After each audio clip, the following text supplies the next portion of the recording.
안녕하세요. 저는 이제 마흔이 코앞인 남자입니다.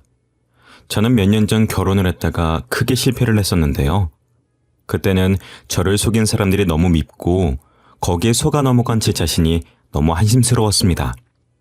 하지만 이제 시간이 지나고 생각을 해보니까 제 탓을 할 게 하나도 없더라고요. 괜히 그런 사람들 때문에 한동안 사람들도 못 믿고 혼자 자책을 하고 있던 그 시간들이 너무 아깝다는 생각에 여러분들은 저처럼 자책하느라 그동안의 시간을 헛되이 보내지 마시라고 사연을 써봅니다. 저는 5년 전 노총각이라는 타이틀을 달고서 여기저기 맞선을 보러 다녔어요. 다행히 돈을 꽤나 잘 버는 편이라 결혼업체에 가면 높은 등급을 받을 수가 있었습니다. 하지만 아무리 돈이 많다고 해도 마흔이 가까워질수록 좋은 인연을 찾기란 하늘의 별 따기였어요. 그렇게 맞선만 보기를 수십 차례였습니다. 처음 아내를 만난 것도 맞선 장소였어요. 하지만 특이한 점은 아내가 맞선 상대는 아니었다는 거였죠. 이상하게 저와 매칭되시는 분들은 저와 취미가 맞지 않거나 외모가 제 스타일이 아니었어요. 외모가 제 스타일이셔서 이야기를 하다 보면 서로 관심사가 공통된 부분이 없으니 대화가 몇 번 이어지지도 않았고, 외모가 제 스타일이 아니면 저도 딱히 잘해보고 싶다는 생각이 안 들더라고요. 그런데 그날은 유독 그분이랑 대화 코드도 안 맞고 모든 게 마음에 들지 않았었습니다. 이야기를 하는데 자기가 관심 없는 이야기라며 제 말을 툭툭 끊어버리고, 심지어 대놓고 얼마나 버시냐면서 물어보셨었죠. 그분도 나름 전문직이셔서 자기만의 프라이드가 상당히 강하시더라고요. 그러다 보니 어떻게든 손해보는 장사를 하지 않으려고 하셨습니다. 아무리 연애를 건너뛰고 결혼부터 생각하는 맞선 자리라고는 하지만 그래도 대놓고 결혼을 하나의 장사처럼 취급하시는 분이랑은 저도 더는 이야기가 하기 싫었습니다. 그래서 저도 모르게 할 말이 없어서 말도 제대로 안 하니까 그 여자분도 자존심이 상했었는지 더는 할 이야기가 없을 것 같다면서 자리에 앉은 지 30분도 채 지나지 않아서 일어나시더라고요. 저는 그분을 잡지도 않고 잘 가시라며 의례적인 인사를 건넸고, 괜히 그분과 엘리베이터도 함께 타고 싶지 않아서 저는 더 앉아있다가 가겠다고 했어요. 먼저 그 여자를 보내고 혼자 그 넓은 테이블에 앉아있는데 매니저가 저에게로 오더라고요. 그러고서는 서비스라면서 작은 디저트를 내놓았습니다. 여기 서비스예요. 편하게 이용하시고 다음에도 또 저희 매장 이용해주세요. 아니, 커피 2잔 시켰는데 무슨 서비스예요? 아, 새로운 디저트라서요. 랜덤으로 각 테이블에 신메뉴 서비스 드리고 있어요. 그리고 주위 테이블을 둘러보니 그 말은 진짜인지 각 테이블에 조그만 디저트가 하나씩 있더라고요. 괜히 머쓱해져서 감사하다는 말을 하고 혼자 디저트를 뒤적거리다가 결국에는 안 먹고 나왔습니다. 계산을 하려는데 디저트를 건넨 매니저가 먼저 말을 걸더라고요. 손님, 저희 매장 자주 이용하시죠? 그런데 그동안 쿠폰을 안 찍으셨더라고요. 이러면 안 되긴 하는데 여기 제가 기억나는 횟수만 일단 도장 찍어놨어요. 그러면서 저에게 도장이 가득 채워진 쿠폰을 여러 개를 내미는 겁니다. 저는 당황스러워서 필요 없다고 거절하려는데 막무가내로 그걸 카드와 같이 제 손에 쥐어주더라고요. 얼떨결에 쿠폰을 받아서 다시 돌려주기도 못해서 그냥 감사하다고 하고 가게를 나왔습니다. 그리고 밖에 나와서 그냥 쿠폰을 버리려고 보는데 쿠폰의 앞면에 메시지와 번호가 적혀 있더라고요. 그 매니저는 자기 번호를 써놓고 연락달라는 문구를 적어놓고 저에게 그 쿠폰을 준 거였습니다. 처음엔 어처구니가 없어서 그냥 버려버릴까 했었는데 아무래도 남의 번호가 적힌 걸 그냥 아무데나 버리긴 꺼려져서 집에 가서 버려야겠다는 생각으로 일단은 집으로 돌아왔습니다. 그런데 집에 가서 보니 제 명함 지갑을 두고 왔더라고요. 제가 사업을 하는 사람이라 여기저기 명함을 드릴 일이 많아서 꼭 들고 다니는데 그때도 처음 인사를 하면서 명함을 드린다고 꺼내놓고는 깜빡하고 두고 온 것이었습니다. 제 명함이야 다시 파면 되지만 몇몇 거래를 안 한 거래처 명함들도 있어서 꼭 찾아야 했습니다. 그래서 급하게 가게로 전화를 걸어보니 바쁜지 몇 번을 걸어도 전화를 안 받더라고요. 그래서 다급한 마음에 저에게 번호를 준 직원에게 전화를 걸었고 그 매니저는 그 사이에 퇴근이라도 했는지 제 전화를 금방 받았습니다. 여보세요? 아까 가게 직원분 맞으시죠? 아, 안녕하세요. 이렇게 빨리 전화 주실 줄은 몰랐는데. 다른 게 아니라요. 혹시 가게에 명함 지갑 분실물 없었나요? 그게 저한테 중요한 거라 꼭 찾아야 되거든요. 글쎄요. 저도 손님 나가시고 바로 퇴근해버려서요. 가게는 전화 안 받던가요? 네, 바쁜지 몇 번을 걸어도 안 받더라고요. 어차피 저 아직 그 근처니까 제가 가서 확인해 드릴게요. 다행히 가게 소파에 끼어서 아무도 발견하지 못하고 있었던 제 명함 지갑은 되찾을 수가 있었고 한시름 마음이 놓이고 나니 그 직원에게 미안한 마음이 들기 시작하더라고요. 이미 퇴근까지 한 사람을 다시 출근하게 한 거나 마찬가지였으니까요. 미안한 마음에 사례라도 하겠다고 하니까 냉큼 밥을 사달라고 하시더라고요. 사례하겠다고 했으니까 그걸 싫다고 할 수도 없어서 약속을 잡았습니다. 그런데 매번 가게에서만 마주치다가 밖에서 작정하고 꾸민 모습을 보니 너무 예쁘더라고요. 왜 그동안 그렇게 예쁜 모습을 못 알아봤나 싶을 정도였습니다. 그날 대화를 하는데 정말 오랜만에 여자랑 웃으면서 이야기를 했어요. 저랑 관심사며 취미며 비슷하더라고요. 저는 활발하게 움직이는 걸 좋아하는 편이라 가지고 혼자 뭔가를 계속하는데 목공예도 배우고 직접 의자나 테이블 같은 걸 만드는 걸 참 좋아라 했습니다. 그런데 그분은 집 인테리어에 관심이 있어서 간단하게 붙이는 벽지도 직접 붙이고 조명이나 예쁜 소품들로 집을 꾸미시는 걸 좋아한다고 하시더라고요. 매번 업체에서 등급을 매겨 저랑 비슷한 수준의 여자를 소개해 주니까 늘 자기적인 만남에 저도 모르게 이것저것 재곤했었는데 그런 것 없이 만나서 이야기를 하니까 저도 편하게 시간을 보낼 수가 있었습니다. 그 후로 그분은 종종 연락이 왔고 결국엔 연인 사이로 발전했고 결혼까지 골인했습니다. 결혼 후 아내의 카페도 차려주고 처가댁도 이사를 시켜드렸습니다. 장모님이 혼자서 두 자매를 키우셨는데 작은 투룸 월세에서 살고 계시더라고요. 마침 제가 가진 아파트에 세입자들이 나간다고 하길래 장모님께 공짜로 살게 해드렸습니다. 제가 결혼을 하고 1년도 지나지 않아서 처제도 결혼을 했고 혼자 계신 장모님이 걱정이 돼서 명절이 아니어도 처가 식구들끼리 만나서 자주 시간을 보냈습니다. 그렇게 결혼을 하고 반년 동안은 정말 아무런 걱정도 갈등도 없이 행복한 나날이 이어졌죠. 그런데 처제가 어느 날 새벽에 저희 집으로 찾아오면서 그 평화로움도 깨져버렸습니다. 언니, 그 사람이 도박에 빠져서 집도 경매로 넘어가게 생겼어. 그게 무슨 말이야? 도박이라니. 언제부터?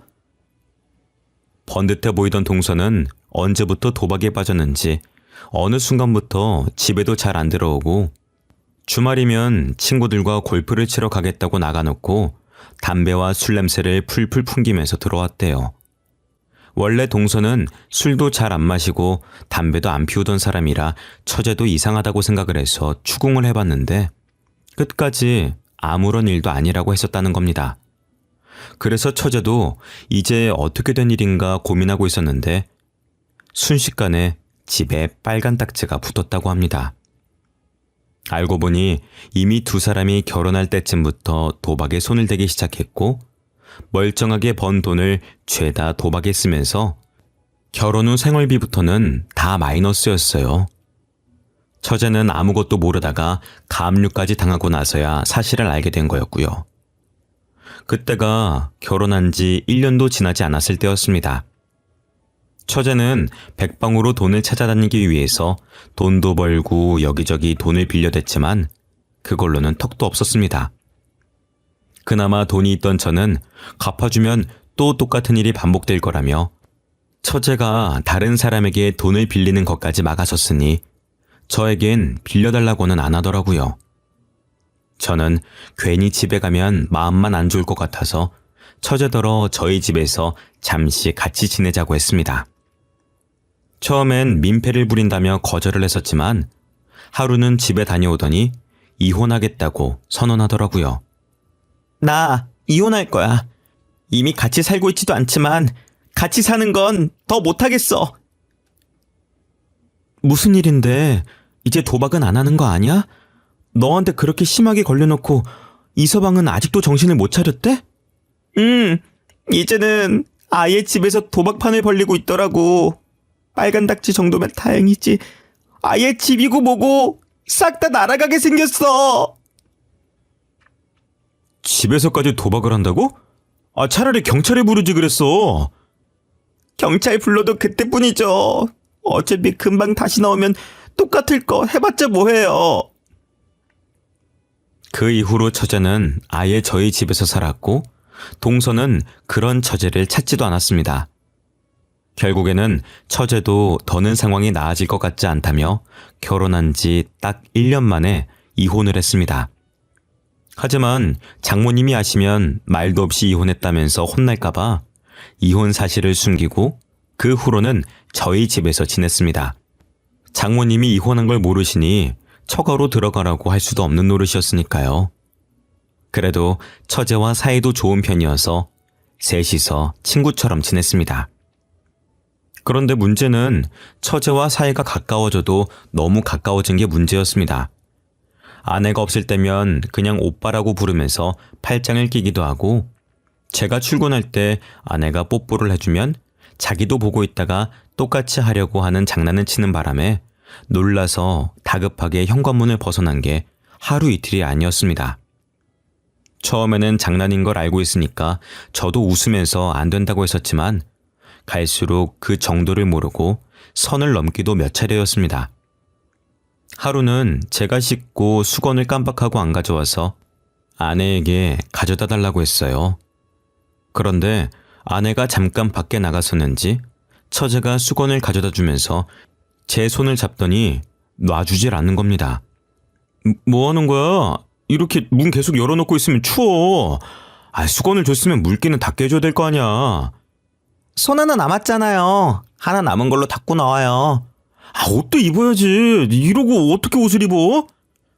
왜요? 안 입고 나와도 괜찮아요. 가족끼리 뭐 어때요? 그렇게 한참의 실랑이를 벌이다 제가 점점 짜증이 섞인 투로 이야기하자 그제서야 알겠다며 제 손을 놔줬습니다. 그것뿐만이 아니라 제가 주방에 있으면 백허그를 하는 건 물론이고 제가 소파에 앉아 있으면 무릎 베기를 해달라며 제 무릎 위에 머리를 대기도 했습니다. 처음엔 아내도 아무것도 모르고 그냥 장난인 걸로 알고 넘어갔었어요. 그런데 날이 갈수록 아내 앞에서도 심해지니 점점 아내도 기분이 나빠 보였죠. 하루는 아내의 카페 직원이 일이 생겨서 아내가 하루 종일 혼자 카페를 봐야 했었습니다.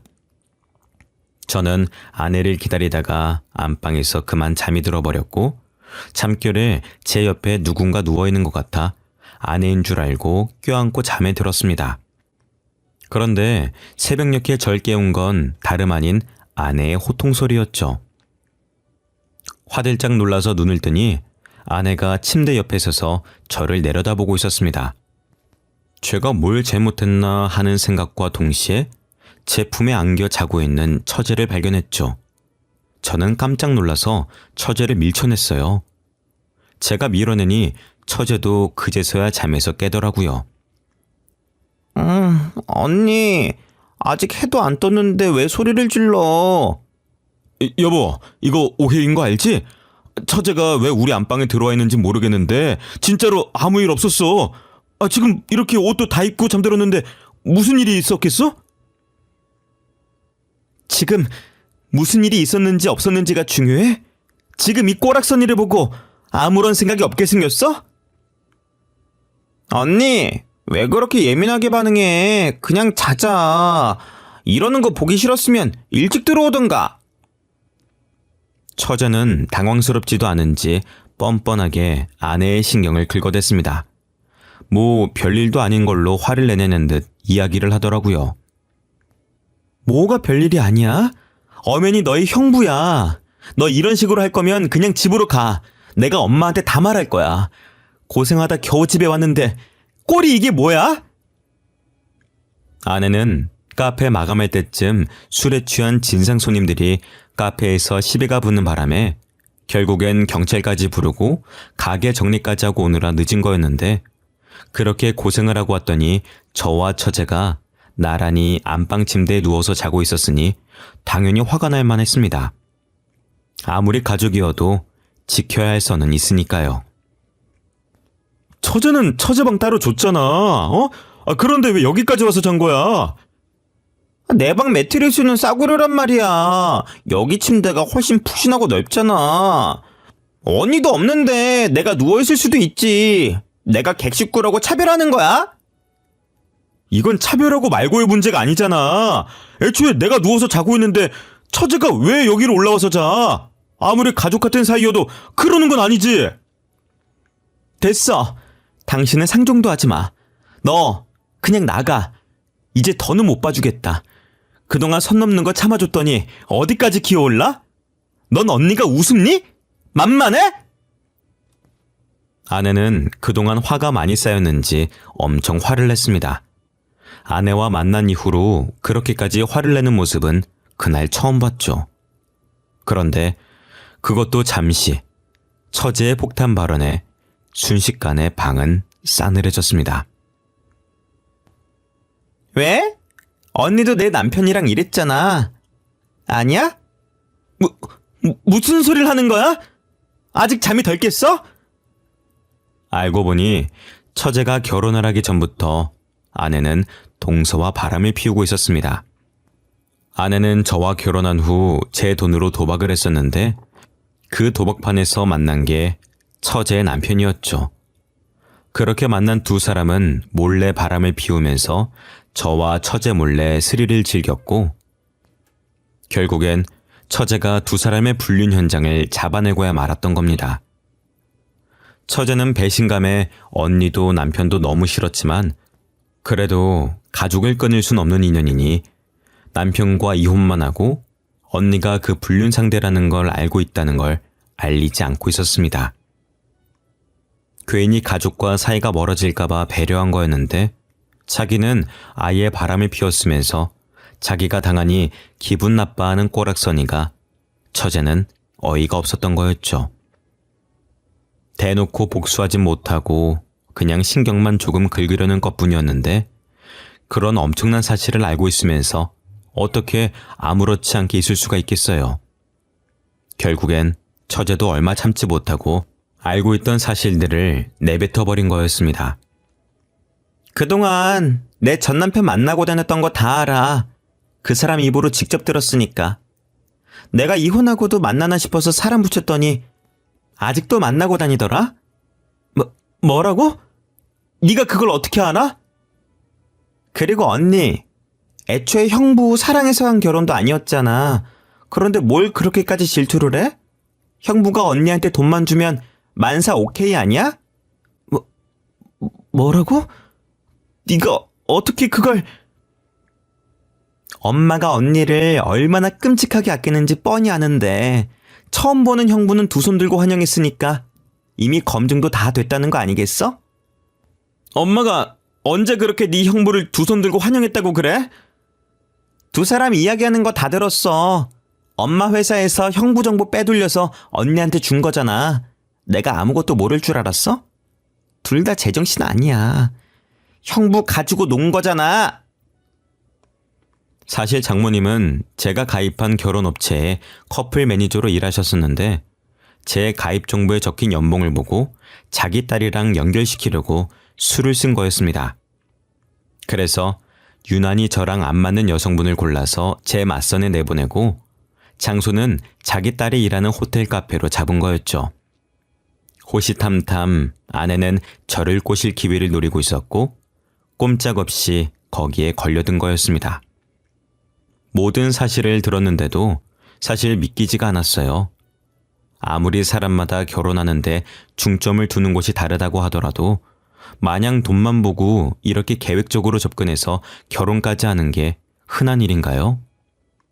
업체에 소송을 하려고 해도 이미 장모님은 저와 아내가 결혼도 하기 전에 그만두셨고 회사 입장에서는 딱히 할 수 있는 조치도 없을 테니 답답할 노릇이었죠.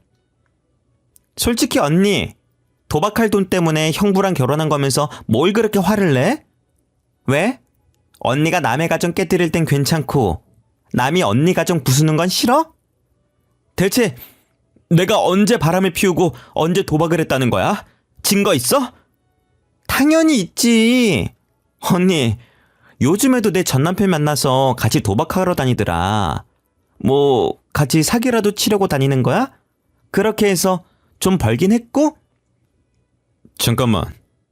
도박이라니 그건 또 무슨 소리야? 그러면서 처제는 당당하게 일주일 전에 찍힌 영상을 보여줬습니다. 누가 봐도 제 아내와 동서였고 두 사람은 다정하게 팔짱도 끼고 심지어 길거리에서 껴안고 난리를 부렸더라고요. 당신 이거 뭐야? 이 영상 사실이야? 저렇게 당당하게 불륜을 저지르는데 저만 모르고 있었던 것도 어이가 없었죠. 처제 이야기를 들어보니 처음엔 동서도 그렇게까지 도박 중독은 아니었다고 합니다. 결혼할 때까진 그냥 가끔 친구들과 한 게임 하는 수준이었으니까요. 그런데 결혼을 하고 나서 본격적으로 아내가 동서를 데리고 도박을 알려줬습니다.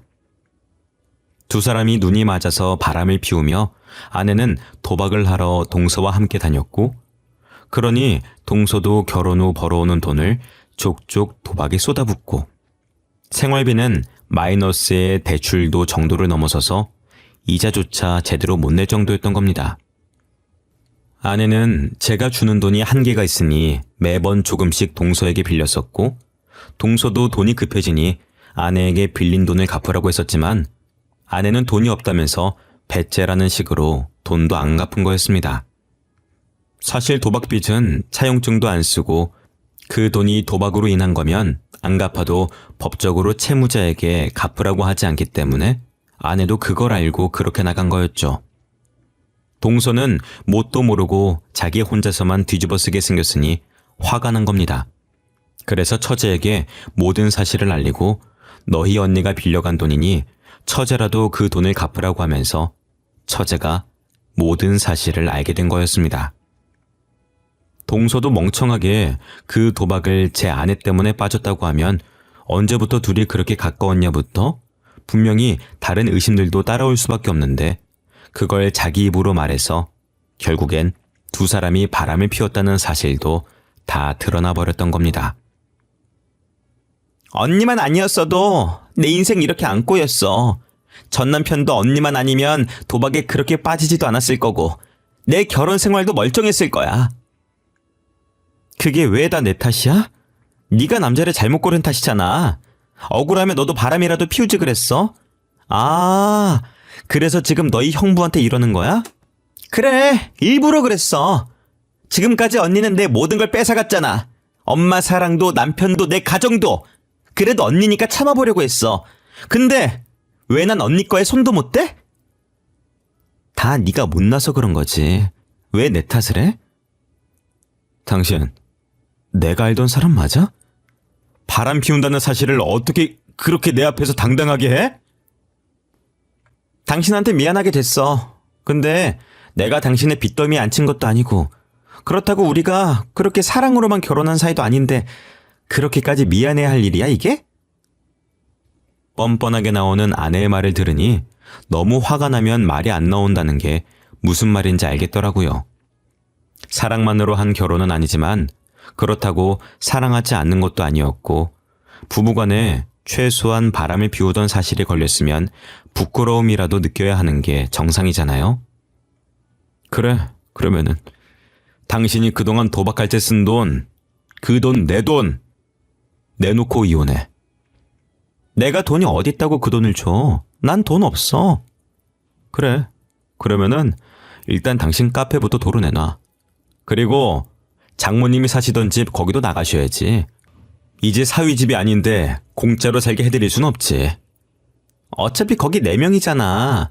이미 내 건데 내가 왜 그걸 도로 줘야 되는데? 엄마 집도 어차피 전세 계약했잖아. 계약서가 있는데 그게 마음대로 돼? 아내는 뭐가 그리 자신만만한지 당당하게 나오더라고요. 장모님이 저희 집에 들어오시면서 원래 가지고 계시던 전세금을 빼서 계약금으로 거셨었거든요. 그걸 믿고 아내도 당당하게 나오는 거였죠. 그 이후로 여러 방법을 알아봤지만 그냥 전세 기간이 끝날 때까지 기다리는 게 가장 깔끔한 방법이더라고요. 중간에 제가 내쫓아낼 방법도 없었고요. 결국 찜찜한 채로 손해를 보고 있어야 된다는 거였죠. 일단 이혼이라도 하자는 생각으로 서류를 접수했었는데 처제가 찾아왔습니다. 형부, 이혼하지 말고 위자료 소송을 해요. 위자료는 무슨 위자료요? 상간남 위자료 소송이요. 두 사람 뻔뻔하게 아직까지 만나고 있어요. 몰랐죠? 처제의 이야기를 들어보니 상간남 위자료 소송을 몇 번이고 할 수 있더라고요. 위자료를 내고도 계속 만나면 또 소송해서 또다시 받아내면 되니 그렇게라도 자기 복수를 대신해달라고 하더라고요. 처제의 이야기를 들어보니 처제가 왜 그렇게까지 복수를 하고 싶어 하는지도 알 것 같았습니다.